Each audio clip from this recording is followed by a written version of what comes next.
Hello students, मेरा नाम विशेष छतवानी है। मैं एक चार्टर्ड अकाउंटेंट रहा हूं और अभी असिस्टेंट प्रोफेसर हूं गवर्नमेंट कॉलेज में। इन दिनों में हमारी फर्स्ट ग्रेड की तैयारी चल रही है, स्कूल लेक्चरर कॉमर्स। आज हम जो टॉपिक कवर करेंगे वो है एंटरप्रेन्योरशिप। एंटरप्रेन्योरशिप के 25 MCQ अपन देखेंगे। पहला क्वेश्चन कहता है एंटरप्रेन्योर शब्द फ्रेंच शब्द से लिया गया है, किससे? एंटरप्रेन्डेरे, एंटरप्रेन्डर और दो और शब्द हैं, ठीक है। तो आधा क्वेश्चन तो इसने खुद ने सॉल्व कर दिया कि एंटरप्रेन्योर जो वर्ड है वो फ्रेंच भाषा से लिया गया है, ठीक है। और कौन से शब्द से लिया गया है? तो वो है एंटरप्रेन्डेरे, है ना, ये वाला स्पेलिंग है। अब देखो, ये वाले वर्ड में हिंदी में देखें तो केवल एक ही मात्रा का फर्क है, लेकिन इंग्लिश में काफ़ी फर्क है। तो आप इंग्लिश वाला याद कर लीजिए, एंटरप्रेन्डेरे ये शब्द है जिससे एंटरप्रेन्योर शब्द लिया गया है, ठीक है। चलिए आगे बात करते हैं। सेकंड क्वेश्चन कहता है ये जो आपने एंटरप्रेन्डेरे वर्ड सुना उसका क्या मतलब होता है? स्ट्रगल करना, अंडरटेक करना, इन्वेंट करना, मोटिवेट करना। तो इसका मतलब होता है अंडरटेक करना, कोई कार्य शुरू करना।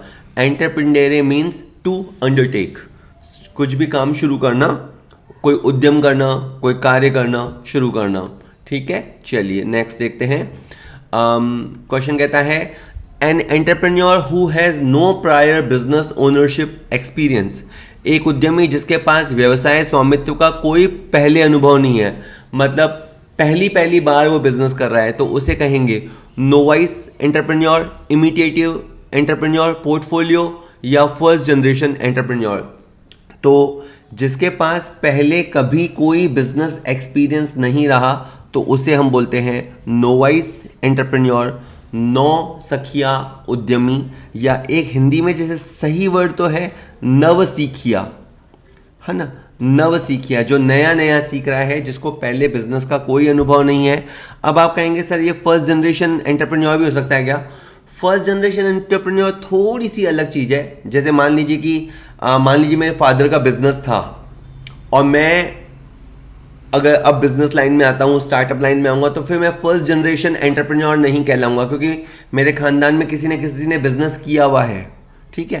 तो जो अपने खानदान में पहली बार बिजनेस करता है तो उसके लिए जो फर्स्ट जनरेशन एंटरप्रेन्योर के लिए लाइन आएगी, उसके लिए लाइन ऐसी आएगी कि ऐसा व्यक्ति जिसके खानदान में पहले किसी ने या जिसके परिवार में कभी किसी ने कोई बिजनेस नहीं किया है, जिसकी कोई बिजनेस बैकग्राउंड, पारिवारिक पृष्ठभूमि व्यापार की नहीं रही है, और अगर वो कोई स्टार्टअप शुरू करता है तो वो फर्स्ट जनरेशन एंटरप्रेन्योर कहलाएगा। नोवाइस का मतलब ये है कि जैसे मान लीजिए कि मेरे पापा का कपड़े का काम था, लेकिन मैं कोई नया काम शुरू करता हूँ, तो मैं फर्स्ट जनरेशन एंटरप्रेन्योर तो नहीं कहलाऊंगा, लेकिन मैं नोवाइस एंटरप्रेन्योर जरूर कहलाऊंगा, क्योंकि मैं नया काम तो शुरू कर ही रहा हूँ। और अगर मैं मेरी ही बात करूँ कि मैंने एक बार कोई काम कर लिया, फिर मैंने दूसरी लाइन चेंज करी, तीसरी लाइन चेंज करी, तो फिर मुझे नोवाइस एंटरप्रेन्योर नहीं कहा जाएगा। तो पहली बार जो नया नया काम शुरू करता है वो नोवाइस एंटरप्रेन्योर होता है। थोड़ा सा बारीक सा अंतर था। चलिए नेक्स्ट, ये उद्यमियों का वर्गीकरण है, क्लासिफिकेशन है, हिंदी में दिया हुआ है, आप इसे पूरा याद कर लीजिएगा कि नेचर के बेसिस पे। बाकी तो मैंने एक डिटेल्ड लेक्चर बना रखा है ऐप के अंदर, तो उसमें हमने पूरा एंटरप्रेन्योर के टाइप पे ही कवर किया था वो, कि नेचर के बेस पे क्या होते हैं, ओनरशिप के बेस पे क्या होते हैं, एक्टिविटीज़ के बेस पे, साइज के बेस पे एंड ऑल इस तरह से। चलिए नेक्स्ट देखते हैं। What are the functions of an entrepreneur. एक एंटरप्रेन्योर क्या करता है? रिस्क लेता है, हाँ। इनोवेशन करता है, हाँ। ऑर्गेनाइजिंग एंड मैनेजिंग करता है, हाँ। ऑल ऑफ द अबव, हाँ भाई हाँ। तो ये सारे के सारे काम एक साहसी को या उद्यमी को करने पड़ते हैं। उसे एक जोखिम उठानी पड़ती है, क्योंकि वो कुछ नया लाता है, ये बात तो है ही है। और देखिए, एक तो होता है देखा हुआ रास्ता जिस पे दुनिया चल चुकी है, तो उसके तो प्रोज एंड कॉन्स सामने आ चुके होते हैं, तो उस पर इतना रिस्क नहीं क्योंकि बहुत लोग चल चुके हैं। लेकिन आप कोई अगर नई चीज़ ला रहे हो, कोई नया प्रोडक्शन तरीका ला रहे हो, कोई नए मार्केट में जा रहे हो, कोई नया प्रोडक्ट्स, नई सर्विस ला रहे हो, नया आइडिया ला रहे हो, तो उसमें हमेशा रिस्क होता ही है। और उसे रिसोर्सेज को मैनेज करना होता है, पहले कहें अरेंज करना होता है, ऑर्गेनाइज करना होता है और मैनेज करना होता है। तो ये सब उसे करना होता है, all of the above. Next question is कहता है कि an entrepreneur who introduce new idea, methods of production and discovers new market is called as. एक ऐसा उद्यमी जो नया विचार, उत्पादन के नए तरीके और नए बाजारों की खोज करता है, उसे क्या कहेंगे? तकनीकी उद्यमी नहीं, नव उन्मेषी उद्यमी, जी हाँ, उसे हम कहेंगे इनोवेटिव एंटरप्रेन्योर। इनोवेशन, कुछ नया इनोवेट करना, या तो एक नया आइडिया लाना जिसके बारे में दुनिया ने देखा सोचा ना हो, या प्रोडक्शन का तरीका बदलना, या जो चीज़ बनती है उसका इंग्रेडिएंट चेंज करना, या जो बाज़ार हम सप्लाई कर रहे हैं उसमें बाज़ार चेंज करना, तो वो कहलाता है इनोवेटिव एंटरप्रेन्योर। तकनीकी उद्यमी तो ये होता है जिसे जो थोड़ा टेक्निकल एक्सपर्ट है, जो टेक्निकल एक्सपर्ट बंदा है और वो अगर कोई स्टार्टअप करता है तो वो चीज़ है। नौसिखिया उद्यमी तो हमने कर ही लिया, जो पहली पहली बार किसी बिजनेस में हाथ डालता है, स्टार्टअप में हाथ डालता है, वो आपका नवसिखिया उद्यमी होता है। तो इस क्वेश्चन का आंसर बी रहा। क्वेश्चन आप मेरे साथ साथ कीजिएगा और इनफैक्ट खुद ही लगाइएगा। आप जैसे क्वेश्चन ये स्क्रीन पॉज कीजिए, खुद ही कीजिए। एक ही समय में जो कई व्यवसाय शुरू करता है, चलाता है, तो उसे हम क्या कहेंगे? सेवा उद्यमी, पोर्टफोलियो उद्यमी, निजी उद्यमी या सरकारी उद्यमी? उसे हम कहेंगे पोर्टफोलियो उद्यमी। पोर्टफोलियो क्या होता है? जैसे सपोज कीजिए कि मेरे पास 50 लाख रुपए हैं, मान लीजिए मैंने 10 लाख रुपए शेयर्स में लगा रखे हैं, 5 लाख रुपए गोल्ड में लगा रखे हैं, 15 लाख रुपए प्रॉपर्टी में लगा रखे हैं, मान लीजिए इस तरह से लगा रखे हैं। तो ये मेरा पोर्टफोलियो कहलाएगा कि मैंने कहाँ कहाँ लगा रखे हैं। इसके बाद मैंने शेयर्स में कहाँ कहाँ कौन कौन सी कंपनी में लगा रखे हैं। तो जब हम डाइवर्सिफिकेशन करते हैं तो हमारा एक पोर्टफोलियो क्रिएट हो जाता है। उसी तरह से अगर एक उद्यमी है जो बहुत सारे बिजनेसेस शुरू करता है, ठीक है, ए लाइन में भी है, बी लाइन में भी है, सी लाइन में भी है, तो वो कहलाएगा पोर्टफोलियो एंटरप्रेन्योर। ठीक है, चलिए next question says entrepreneur takes, उद्यमी उठाता है सोची समझी नपी तुली जोखिम, उच्च जोखिम, निम्न जोखिम, सामान्य या तय की गई जोखिम। तो देखिए एंटरप्रेन्योर रिस्क तो लेता है, लेकिन वो रिस्क कैलकुलेट करके लेता है, डेलिब्रेट करके लेता है। जैसे ना, ठीक है, जैसे अपन अगर कभी क्रिकेट खेलते हैं तो एक तो होता है बिल्कुल आड़ा टेढ़ा खेलना, हवा में मारना, एक होता है बिल्कुल टुक टुक खेलना, ज़मीन पे खेलना, और एक होता है कैलकुलेट करके थोड़ा सा हवा में मारना कि फील्डर अंदर है, उसके ऊपर से एक बॉल निकल जाए, इतना ऊपर से मारना। तो रिस्क तो होता है लेकिन कैलकुलेटेड होता है। या जैसे आप दूसरे शब्दों में समझिए कि जैसे मान लीजिए कि मैं एक रेस्टोरेंट खोलना चाहता हूँ और मान लीजिए साउथ इंडियन फूड का रेस्टोरेंट खोलना चाहता हूँ, तो एक तो होता है बस बिना सोचे समझे मैदान में कूद जाओ, और एक होता है कि मैं जहाँ खोलना चाहता हूँ वहाँ मैं थोड़ा सर्वे करूँ कि वहाँ का पॉपुलेशन कितना है, उसमें यूथ क्राउड कितना है, साउथ फूड को लेके मांग कितनी है, आसपास में साउथ फूड के रेस्टोरेंट कितने हैं, जो मुझे जगह मिल रही है वो कैसी है, उसके बाद बिजनेस खोलना। तो भी रिस्क तो है ही है कि चलेगा नहीं चलेगा, ग्राहक कहाँ पाँव पड़ेगा नहीं पड़ेगा, लेकिन तब ये रिस्क काफ़ी हद तक कैलकुलेटेड है। और मैं इसका कैलकुलेटेड बताऊँ, अगर जैसे मैं ये सोचूँ कि चलो मैं रेस्टोरेंट खोल देता हूँ, अगर ये साउथ इंडियन का चल गया तो चल गया, नहीं तो मैं ऐसे फिर वहाँ के लोगों के टेस्ट के हिसाब से थोड़ा सा चेंज कर दूंगा। तो मतलब आप रिस्क तो तब भी ले रहे हो लेकिन बहुत हद तक कैलकुलेटेड है। या फिर ये मैं खाली करके किसी और को किराए पे चढ़ा दूंगा, तो मतलब समथिंग कुछ इस तरह से रिस्क को मिटिगेट करना। मतलब जब आप रिस्क तो लेते हो लेकिन पहले बहुत सारी जानकारी करते हो, बहुत सारा एनालिसिस करते हो, स्ट्रैटेजी बनाते हो, फिर जो आप रिस्क लेते हो तो वो कैलकुलेटेड रिस्क होता है। एंटरप्रेन्योर वैसे ही रिस्क लेता है। इसके बाद कहें question, which of the following is not the characteristics of entrepreneurship. उद्यमिता में आपको क्या नहीं देखने को मिलेगा? नवाचार, नवाचार तो है ही है। अभी आप एक लाइन पढ़ेंगे, novation is the hallmark of entrepreneurship. नवाचार तो होगा ही होगा अगर आप एंटरप्रेन्योरशिप वर्ड की बात कर रहे हो। ऑर्गेनाइजिंग स्किल भी होती है एंटरप्रेन्योर में। उदासीनता दृष्टिकोण नहीं होता, जोखिम लेना होता है। देखिए जब आप कोई नया काम करने जाते हो, ऑब्वियस सी बात है फिर आपको रिसोर्सेज अरेंज करने पड़ेंगे, ऑर्गेनाइज करने पड़ेंगे, मैनेज करने पड़ेंगे, साथ ही साथ कैलकुलेटेड रिस्क लेनी पड़ेगी, लेकिन आप उदासीन नहीं हो सकते। उदासीन क्या होता है कि सपोज करो कोई मैच हो रहा है और आपको परवाह ही नहीं पड़ रही है कि ए जीते या बी जीते, मन्नू का ही, मुझे क्या, सानू की, अपने को क्या फ़र्क पड़ता है। तो उदासीनता दृष्टिकोण ये होता है कि जब आप किसी चीज़ में इंटरेस्ट नहीं लेते, जब आप बहुत ज़्यादा अलर्ट नहीं होते, पड़े रहो अपने क्या है, तो एंटरप्रेन्योर के साथ ऐसा नहीं होता। एंटरप्रेन्योर अलर्ट होता है, एक्टिव होता है, बहुत ज़्यादा इंगेज होता है, लगा हुआ होता है, उसे चीज़ों से फ़र्क पड़ता है ना। वो पल अपने हर एक्शन को बहुत सोच समझ के करता है और अपने एक्शन के क्या परिणाम हो रहे हैं उस पर बहुत नज़र रखता है। तो ऐसा नहीं है उसे कोई फर्क नहीं पड़ता। तो उदासीनता दृष्टिकोण ये एंटरप्रेन्योर में नहीं होता। ठीक है, इसके बाद है ability to establish control and direct a new enterprise as well as the courage to make new improvements in the enterprise, this capacity is called. देखिए अभी तो आप एक टॉपिक कर रहे हैं और आज आपको पता है कि हम एंटरप्रेन्योरशिप वाला टॉपिक कर रहे हैं, तब तो आप इसका आराम से आंसर सी लगा देंगे, सी इसका आंसर है भी। लेकिन ये क्वेश्चन आप वैसे याद कीजिए जब 150 क्वेश्चनों का ढेर होता है, 125 क्वेश्चन या 100 जैसे भी आपके एग्जाम है उसमें एक क्वेश्चन आता है, तब आपको याद रखना है जहां साहसिक क्षमता की बात आती है, जहां पे ये हिंदी वाला वर्ड याद कर लीजिए, साहसिक क्षमता की वर्ड आती है या करेज की बात आती है। तो जब जब देखिए अब हम समझने की कोशिश करते हैं कि एंटरप्रेन्योरशिप क्या है। आपके अंदर ये जज्बा हो कि मैं एक नए उपक्रम की स्थापना करूंगा, एक नया स्टार्टअप खोलूंगा, एक नई चीज़ खोलूंगा, फिर मैं वहाँ पे मेरी जो टीम है उनको ऑर्गेनाइज करने के बाद उनको लीड करूँगा, उनको मोटिवेट करूँगा, उनके साथ कम्युनिकेट करके उनको लीड करूँगा, उनको कंट्रोल करूँगा और साथ ही साथ मैं कुछ नया चेंज लाऊँगा। ठीक है, जो चल रहा है वो मुझे नहीं पसंद। ठीक है, एंटरप्रेन्योरशिप में होता क्या है कि आप देखिए दो तरह के लोग होते हैं, कोई चीज़ चल रही है और हो सकता है बस आप उससे नाराज़ हो, यार ये अच्छा नहीं है, वो अच्छा नहीं है। एंटरप्रेन्योरशिप उससे एक स्टेप बढ़ के होता है, आप न केवल खफा होते हो मौजूदा सिस्टम से, बल्कि आप उस सिस्टम में कुछ चेंज करना चाहते हो, है ना। वो कहते नहीं है, महात्मा गांधी जी ने कहा था, be the change you want to see in the world.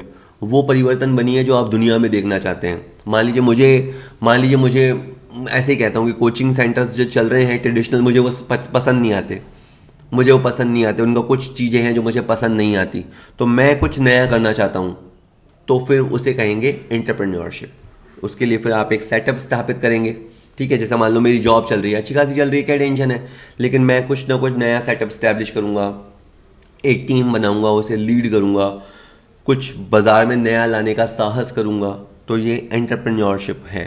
ठीक है, नेक्स्ट कहते हैं, क्वेश्चन कहता है कि innovation is the hallmark of entrepreneurship. जैसे गोल्ड और सिल्वर शुद्ध है या नहीं, तो उसकी पहचान होता है उस पर लगा हुआ हॉलमार्क, जो उसकी क्वालिटी को प्रूव करता है, जो उसके क्वालिटी का एविडेंस है। उसी तरह से एंटरप्रेन्योरशिप का हॉलमार्क है इनोवेशन करना, कुछ नवाकरण करना, कुछ नवाचार करना। ये परिभाषा ड्रकर ने दी थी ये परिभाषा याद करनी है। ठीक है, इसमें तो आप कुछ कर नहीं सकते। Entrepreneurship is not an इनेट thing but N acquired thing. उद्यमिता जन्मजात नहीं है वरन एक अर्जित कार्य है। ये बात ट्रू है। ट्रू फॉल्स की तरह देखिए, उद्यमिता जोखिम उठाने की क्षमता का पर्याय है, ये भी बात ट्रू है। जो उद्यमिता एक व्यवसाय प्रधान अभिवृत्ति है, ये बात भी सही है। तो ये सारी ही बातें सही है। अब आप इस बातों को समझिए। ऐसा नहीं कि जैसे कुछ लोग होते हैं उनमें जन्मजात सिंगिंग क्षमता होती है, ठीक है, म्यूज़िक की समझ होती है, तो कुछ लोगों में ये जन्मजात होती है। कुछ जैसे मान लीजिए कोई आदमी बेसुरा है, वो कितना ही सीख ले, लर्न कर ले, कोचिंग कर ले, वो अच्छा नहीं गा सकता क्योंकि कुदरत ने उसको वो गला नहीं दिया। लेकिन एंटरप्रेन्योरशिप के साथ ऐसा नहीं है। आप ट्रेनिंग लेके एक्सपीरियंस के साथ उसको सीख सकते हो। तो एंटरप्रेन्योरशिप को आप अर्न कर सकते हो, सीख सकते हो। दूसरा है, ये रिस्क एपेटाइट को बताता है कि जैसे किसी के अंदर खाना पचाने की क्षमता होती है ना, तो किसी के अंदर जोखिम उठाने की क्षमता होती है। देखिए, अपनी सोसाइटी के साथ प्रॉब्लम यह है कि अपनी सोसाइटी अधिकतर गलतियां करने से डरती है। उन्हें रिजेक्शन से या फेल्योर से बड़ा डर लगता है।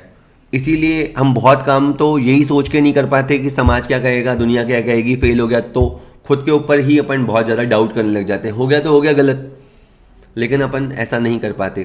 तो जिनमें जोखिम उठाने की क्षमता होती है, रिस्क एपेटाइट होता है कि नहीं होगा जो देखेंगे, होगी जो सलटेंगे, तो वही लोग एंटरप्रेन्योरशिप कर पाते हैं। ठीक है, और मतलब पहली बात तो बहुत सारे लोग बिजनेस ही नहीं कर पाते।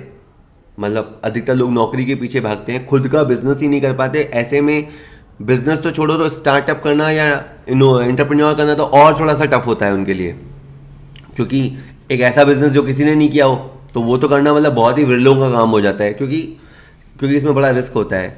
तो रिस्क उठाने की क्षमता एंटरप्रेन्योरशिप होती है।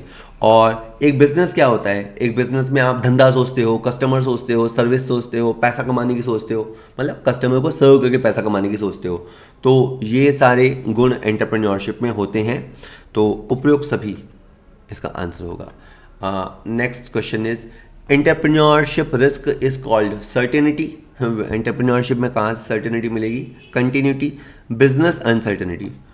तो उद्यमिता जोखिम क्या है? जो देखिए, आप जब बिजनेस करते हैं तो उसमें फाइनेंशियल रिस्क होता है, टेक्नोलॉजिकल रिस्क होता है, मार्केट रिस्क होता है, ये सारे रिस्क होते हैं। आपका पैसा डूब सकता है, नई तकनीक आ सकती है, बाज़ार में प्रतिस्पर्धा हो सकती है, आपका प्रोडक्ट आउटडेटेड हो सकता है। ये सारी रिस्क बिजनेस रिस्क होती है और एंटरप्रेन्योर ये सारी की सारी रिस्क उठाता है। बाज़ार में जो अनिश्चितता है, बाज़ार कभी सेम नहीं रहता, क्योंकि बाज़ार चलता है कस्टमर पे, कस्टमर बदलता रहता है, कस्टमर के इमोशंस बदलते रहते हैं, बाज़ार बदलता रहता है, सेंटिमेंट्स बदलते रहते हैं। इसीलिए बाज़ार की जो अनसर्टेनिटी है वो एंटरप्रेन्योरशिप के लिए रिस्क लाती है। सब कुछ ठीक होता तो फिर दिक्कत ही क्या थी? तो इसका आंसर सी होगा, इसका आंसर उपयुक्त सभी नहीं होगा। ठीक है, नेक्स्ट क्वेश्चन कहता है right the full form of EDP.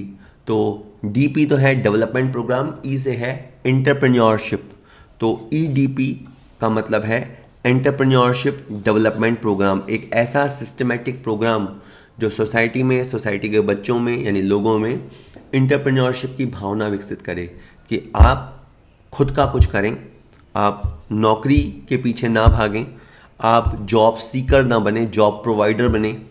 इसके लिए आप कोई धंधा शुरू करें तो एक वो आइडिया की समझ कि कैसे अवसर को पहचाना जाता है, कैसे प्लानिंग की जाती है, कैसे फंडिंग उठाई जाती है, कैसे टीम बनाई जाती है, कैसे उनको लीड किया जाता है, कैसे एक्सपैंड किया विस्तार किया जाता है। तो ये सब एंटरप्रेन्योरशिप डेवलपमेंट प्रोग्राम में सिखाया जाता है।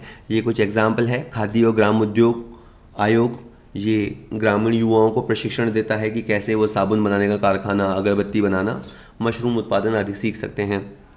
NSIC है, स्टार्टअप इंडिया प्रोग्राम है गवर्नमेंट का, उन सब में एंटरप्रेन्योरशिप के बारे में सिखाया जाता है। तो इसका आंसर बी है। तो स्टूडेंट, अगर आप इसी तरह के क्वेश्चनों की तैयारी करना चाहते हैं तो आपको दो काम करने होंगे। सबसे पहले प्ले स्टोर पे जाके हमारा कॉमर्स पॉइंट ऐप है जिसका लोगो इस तरह का दिखाई देता है। सबसे पहले आप हमारा ऐप डाउनलोड कर लीजिए, एब्सोल्युटली फ्री, नो कॉस्ट। उसके बाद आप वहाँ पे स्टोर में जाके इस कोर्स को सर्च कीजिएगा, यूपी TGT प्रैक्टिस पेपर 2025। इस कोर्स में आपको 5000 से भी ज़्यादा MCQ मिलेंगे। हमने चैप्टर वाइज MCQ प्रोवाइड करवाए हैं। उसके अलावा आपको उसके अंदर 50 सैम्पल पेपर मिलेंगे। तो पिछले 10 अटैम्प्ट में जिस तरह के क्वेश्चन आए हैं, जिस तरह का लेवल आया है, उसको ध्यान में रखते हुए हमने 50 सैम्पल पेपर्स डिज़ाइन किए हैं। ये सारे सैम्पल पेपर आपको बाइलिंगुअल मिलेंगे, यानी वो क्वेश्चन हिंदी में भी हैं, और अगर आप इंग्लिश मीडियम के भी हैं तो कोई दिक्कत नहीं आएगी, हर क्वेश्चन आपको बाइलिंगुअल मिलेगा। और अगर आप मोबाइल पे देखना चाहें तो मोबाइल पे भी देख सकते हैं, और अगर आप टैबलेट, लैपटॉप या डेस्कटॉप पे भी अगर उसे व्यू करना चाहें तो आप आराम से देख सकते हैं, कोई दिक्कत नहीं है। बहुत ही नॉमिनल इसकी फ़ीस रखी गई है और आप आराम से इसमें से तैयारी करके आप मान के चलिए कि इन क्वेश्चनों के अलावा कोई क्वेश्चन बाहर से नहीं आएगा, क्योंकि इतनी डिटेल्ड प्रैक्टिस करवाई गई है। तो ज़रूर एक बार प्ले स्टोर पर जाके ऐप डाउनलोड कीजिएगा। ठीक है सर, चलिए आगे कंटिन्यू करते हैं। Through EDP what social change और चेंजेस टेक प्लेस। ये जो हमने अभी पढ़ा एंटरप्रेन्योरशिप डेवलपमेंट प्रोग्राम EDP, उससे समाज में क्या परिवर्तन होता है? आत्मनिर्भर समाज की स्थापना, बिल्कुल सही बात है कि एक तो एक ऐसी सोसाइटी हो जो केवल जॉब के पीछे भाग रही हो, और एक ऐसे लोग समाज में हों जो अपना नया बिजनेस शुरू करना चाहते हों, नया स्टार्टअप लाना चाहते हों, नया काम करना शुरू कर चाहते हो, लोगों को रोजगार देना चाहते हो, तो समाज आत्मनिर्भर होता है। उद्योग प्रधान समाज बनाना डेफिनेटली, और समाज में नई परंपराओं और प्रथाओं का चलन, बिल्कुल। तो अगर जब EDP प्रोग्राम सक्सेसफुली इम्प्लीमेंट होता है तो ये सारे सोसाइटल चेंजेस आपको देखने को मिलेंगे। सोसाइटी सेल्फ रिलायंट होती है, खुद का काम शुरू करना चाहती है, रोजगार के मौके बढ़ते हैं, समाज में एक नया कल्चर आता है। ठीक है, तो ये सब देखने को मिलता है, all of the above. Next question is निम्नलिखित में से कौन सा उद्यमिता का मूल तत्व नहीं है? Which of the following is not a basic element of entrepreneurship? Invention होता है, इनोवेशन होता है, डुप्लीकेशन नहीं, अडेप्शन हाँ। इन चारों शब्दों का मतलब समझ लीजिए, कोई ऐसी चीज़ जो दुनिया में नहीं है, अगर उस चीज़ को लाया जाता है, बनाया जाता है, तो उसे अपन आविष्कार कहते हैं। ठीक है। अब अगर कोई चीज़ आ चुकी है लेकिन उसमें थोड़े उसके तौर तरीकों में बदलाव लाया जाता है, तो उसे अपन इनोवेशन कहते हैं। जैसे मान लीजिए मोबाइल तो एक ज़माने में आ गया, तब पहली पहली बार उसका आविष्कार हुआ होगा, लेकिन बाद में फिर मोबाइल के साथ इंटरनेट आया, ऐप्स आए। ठीक है, तो ये जो चीज़ें हुई ये इनोवेशन हुआ। या मान लीजिए कि बिजली का बल्ब तो बहुत साल पहले ही बन गया, लेकिन फिर जब वो इन्वेंशन था, लेकिन जब वो एलईडी आए तो वो इनोवेशन था। ठीक है। इसी तरह से किसी चीज़ को जब आप अडॉप्ट करते हैं, वहाँ से प्रेरणा लेते हैं, तो वो अडेप्शन होता है। लेकिन अब जब आप उसे सेम का सेम कॉपी पेस्ट कर देते हैं, डुप्लीकेशन कर देते हैं, तो वो फिर एंटरप्रेन्योरशिप में नहीं आता। जैसे आप कोई रेस्टोरेंट देख के आए, आप घूमने गए, मान लीजिए आप राजस्थान के हैं, आप मुंबई घूमने गए, वहाँ कोई रेस्टोरेंट देखा, सेम का सेम सिस्टम छाप दिया, उन सेम मेन्यू, सेम उनका स्टाइल, सेम प्राइसिंग, तो ये डुप्लीकेशन हो गया। लेकिन वहाँ की चीज़ को आपने राजस्थान के माहौल के हिसाब से ढाल के कुछ किया, तो वो फिर आपका अडेप्शन कहलाएगा। वो फिर भी एंटरप्रेन्योरशिप की कैटेगरी में आ जाएगा। Duplication, pure duplication is not entrepreneurship. C इसका आंसर है, डुप्लीकेशन। वेल, ठीक है, ये कुछ बातें आप पढ़ लीजिएगा। उद्यमिता मतलब ये ऐप पे अवेलेबल रहती है, ये पूरी पीडीएफ जो होती है वो ऐप पे अवेलेबल रहती है। उद्यमिता अर्थव्यवस्था के आर्थिक विकास की भूमिका निभाती है।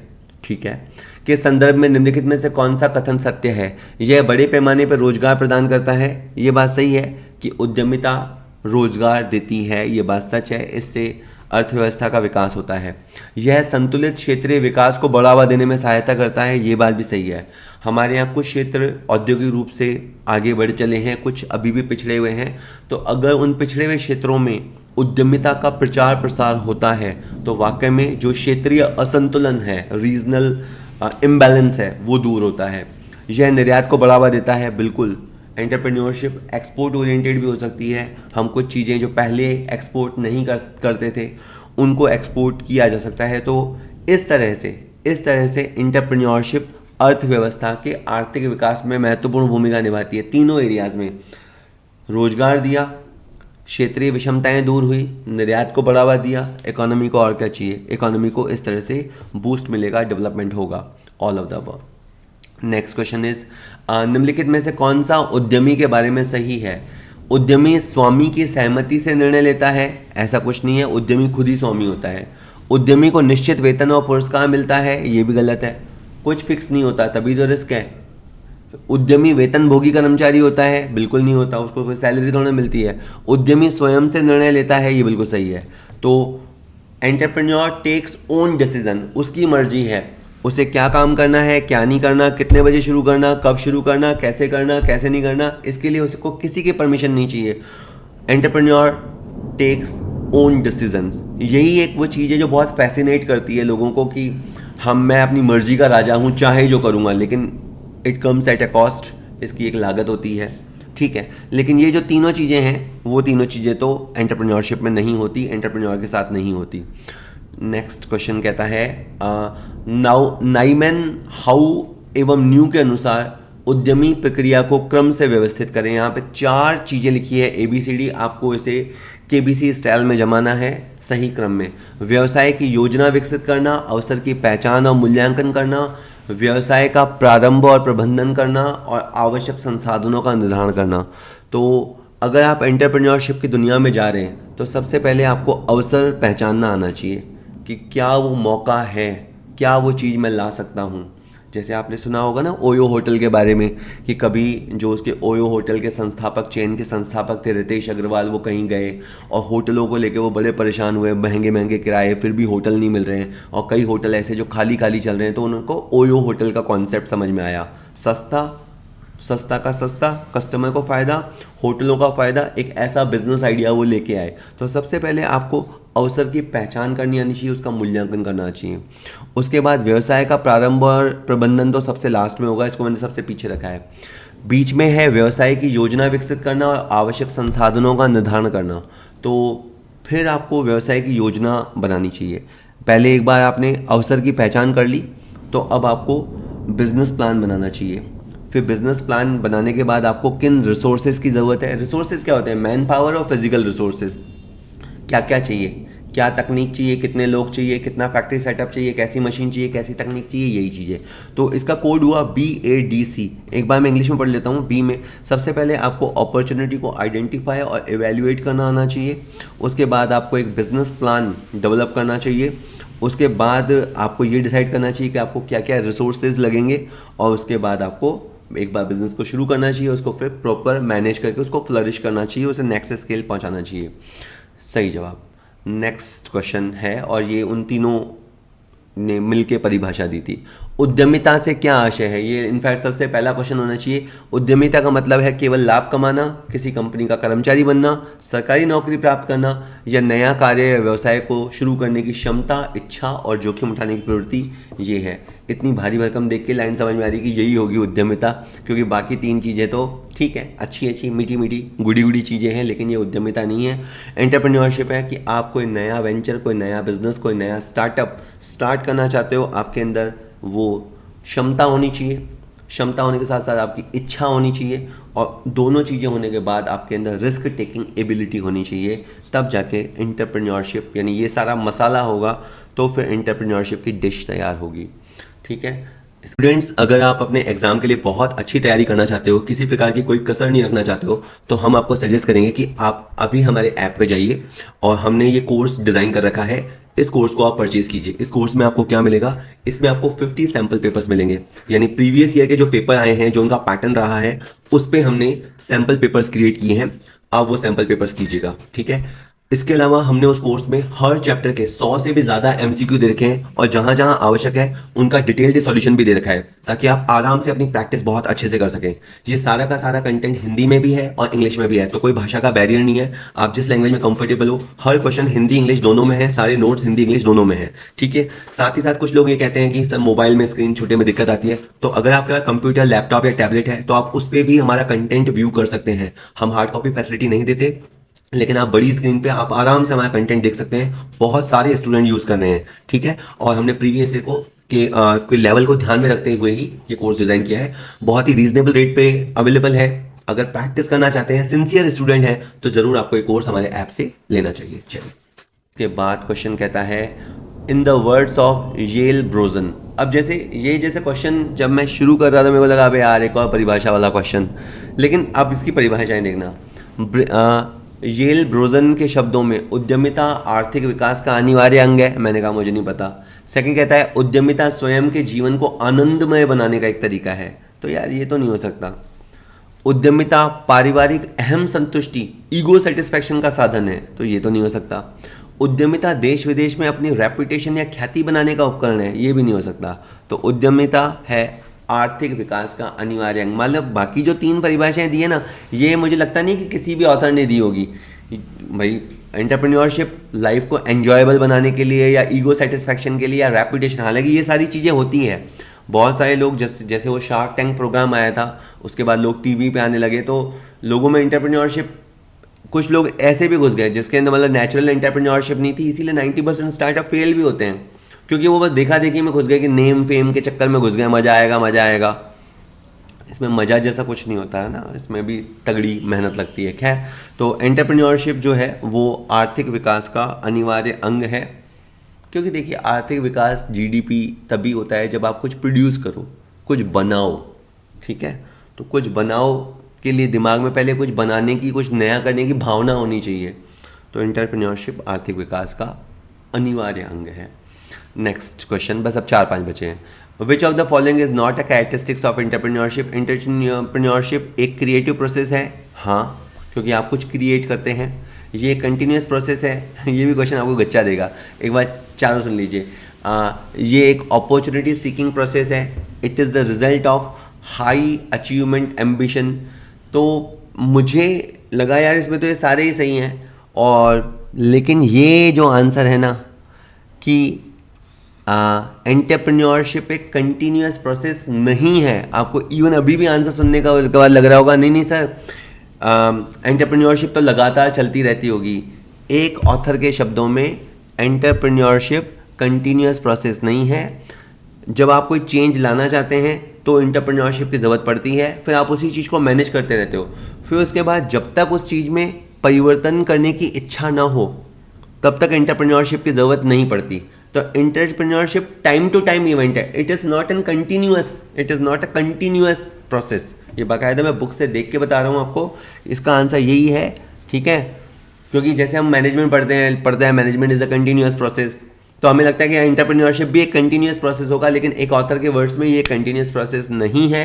इनफैक्ट ये एक डिसकंटिन्यूएट प्रोसेस है, मतलब एक बार ही शुरू किया जाता है, उसके बाद जब इसकी ज़रूरत पड़ती है तो ही एंटरप्रेन्योरशिप की ज़रूरत पड़ती है। बाकी सारी देखिए, एंटरप्रेन्योरशिप के अंदर कुछ ना कुछ क्रिएट किया ही जाता है, नया प्रोडक्ट, नई सर्विस, नई मेथोडोलॉजी। इन एंटरप्रेन्योरशिप में हम लगातार अपॉर्चुनिटी देखते रहते हैं, कहाँ अवसर है, कहाँ मौका है, कहाँ अपन स्टार्टअप शुरू कर सकते हैं। एक बार आपको एंटरप्रेन्योरशिप का कीड़ा काट गया ना, तो आपको हर जगह बिजनेस आइडिया दिखाई देंगे, हर जगह प्रॉफिट दिखाई देगा, अगर वो कीड़ा सच में खा गया आपको तो। और एंटरप्रेन्योरशिप वाकई में हाई अचीवमेंट एम्बिशन का नतीजा होती है। आप कुछ बड़ा लाइफ में पाना चाहते हैं ना, तो ही आप एंटरप्रेन्योरशिप की तरफ जाना चाहेंगे। अगर आप एक छोटी मोटी ज़िंदगी में खुश हैं, बाय द वे खुश हैं, तो फिर छोटी मोटी नौकरी कर लीजिए, फिर इतने पंगे मत पालिए, क्योंकि एंटरप्रेन्योरशिप में 100 तरह के पंगे हैं।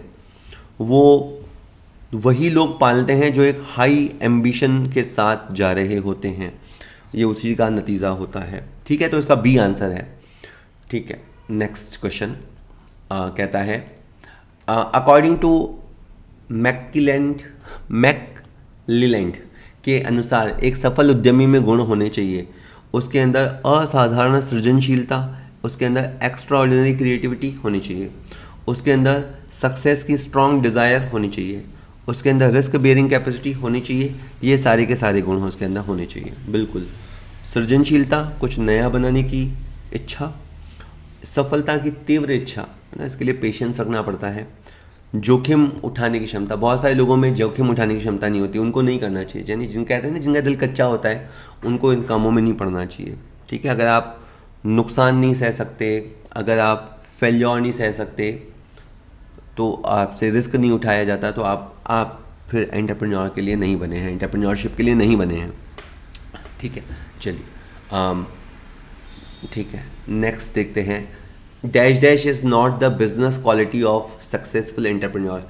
एक सक्सेसफुल एंटरप्रेन्योर में प्रबंधन योग्यता होनी चाहिए, वैधानिक ज्ञान यानी लेजिस्लेटिव यानी लीगल नॉलेज होनी चाहिए, उसके अंदर लेखा ज्ञान होना चाहिए, आप कहेंगे उसका स्वास्थ्य उत्तम भी होना चाहिए। लेकिन इसमें पूछा था कौन सा व्यावसायिक गुण, भाई उत्तम स्वास्थ्य होना ये उसका निजी गुण है, उसका पर्सनल कैरेक्टरिस्टिक्स है, ठीक है। ये जो है ना, ये तीनों बिजनेस क्वालिटीज़ उसके अंदर होनी चाहिए, यानी उसके अंदर मैनेजमेंट स्किल होनी चाहिए, अकाउंटिंग स्किल होनी चाहिए, लीगल कॉम्प्लायंसेस यानी उसको वैधानिक अनिवार्यता आवश्यकताओं की जानकारी होनी चाहिए, उत्तम स्वास्थ्य भी होना चाहिए, लेकिन ये बिजनेस का गुण नहीं है, ठीक है। चलिए, ओके, तो ये डी इसका आंसर होगा, ठीक है। आराम से देखिएगा, क्वेश्चन है ना, वहाँ से आराम से एग्जाम में कीजिएगा। नेक्स्ट कहता है, डैश डैश एक पेशेवर धन प्रबंधक है जो समता पूंजी के एक पूल से जोखिम उठाकर निवेशों पर उच्च दर पर लाभ हेतु निवेश करता है। Dash dash is a professional money manager who makes risk investment from a pool of equity capital to obtain a high rate of return on investment. Venture capitalist, entrepreneur, businessman, angel investor. इसका answer है VC, Vishwajeet Chhatwani, venture capitalist. Sir क्या है, देखिए, आप दो बातें समझिए। एक तो इसको, ये दोनों वर्ड का ना, ठीक है, हो सकता है कि एग्जाम के हिसाब से कम इंपॉर्टेंट हो, क्योंकि एग्जाम में ट्रेडिशनल काइंड ऑफ क्वेश्चन आते हैं, लेकिन ये जो टर्म्स चल रही है ना, वो आपको पता होनी चाहिए। एंजल इन्वेस्टर्स क्या होता है, सपोज कीजिए ए और बी दो दोस्त हैं, इनके पास एक आइडिया है और एक आइडिया है पर पैसा थोड़ा कम है।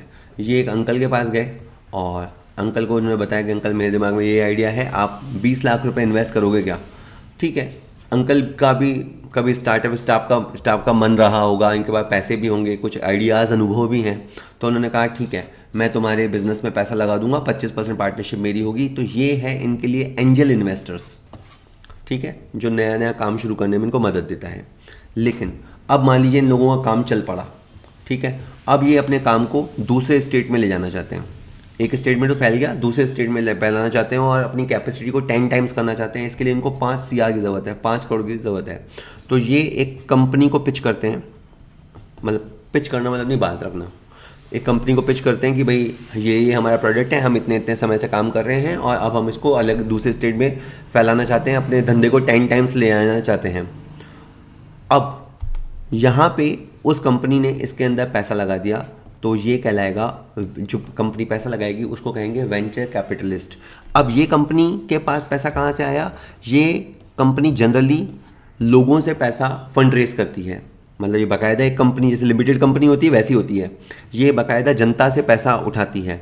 जनता से पैसा उठाने के बाद ये अपने बिजनेस में ना लगा के लोगों को बिजनेस करने के लिए देती है ताकि हाई रेट ऑफ रिटर्न से कमाया जा सके। ठीक है, कंपनी दो तरह की होती है, एक तो कंपनी पैसा उठावे और खुद के किसी बिजनेस में लगावे, एक तो ये चीज़ हो गई, और एक ऐसी कंपनी जो पब्लिक से पैसा उठावे, लोगों से पैसा उठावे और लोगों के स्टार्टअप में पैसा लगा दे, लोगों के स्टार्टअप में पैसा लगा दे और वहाँ कुछ ओनरशिप खरीद ले। जैसे इन्होंने कहा कि ठीक है हम आपको 5 करोड़ रुपए देंगे, 40% स्टेक हमारा होगा, यानी आपकी कंपनी की 40% लाभ हमारे होंगे। तो ये कंपनी के साथ क्या खास बात है? पहली बात तो ये पब्लिक का पैसा इन स्टार्टअप में लगाती है। दूसरा, ये कंपनी पेशेवर या प्रोफेशनल तरीके से काम करती है, बहुत ही स्ट्रैटेजिकली काम करती है। तो कुल मिला के इसका आंसर उद्यम पूंजीपति है। उद्यम पूंजीपति क्या है? समझो एक कंपनी है, ये प्रोफेशनल फंड मैनेजर या मनी मैनेजर होते हैं और ये इक्विटी कैपिटल में से कुछ पैसा इन स्टार्टअप्स में लगाएंगे ताकि इनको हाई रेट ऑफ रिटर्न, उच्च दर से प्रत्याय मिल सके। तो ये इसका आंसर है। ठीक है, वेल लास्ट क्वेश्चन, कौन सा एक उद्यमी होने का लाभ नहीं है? अभी अपन ये वीडियो करते जा रहे हैं तो अपने को लग रहा है एंटरप्रेन्योरशिप में मजा ही मजा, मौजा ही मौजा। तो एंटरप्रेन्योरशिप में आप स्वयं के मालिक होते हैं, आप खुद के बॉस खुद होते हैं, आपके ऊपर कोई बॉस नहीं होता, ये बात सही है, ये इसका बेनिफिट है। अपनी रुचि के अनुसार कार्य करने में सक्षम होना, बिल्कुल आप गुलाम नहीं हो, आपकी मर्जी जो करो, जितने बजे उठ के करो, जब चाहो करो, अपनी मर्जी का काम करो, ये भी एंटरप्रेन्योरशिप का बेनिफिट है। असफलताओं के लिए आप पूरी तरह से जिम्मेदार खुद होंगे, ये बेनिफिट नहीं है, डिसएडवांटेज है।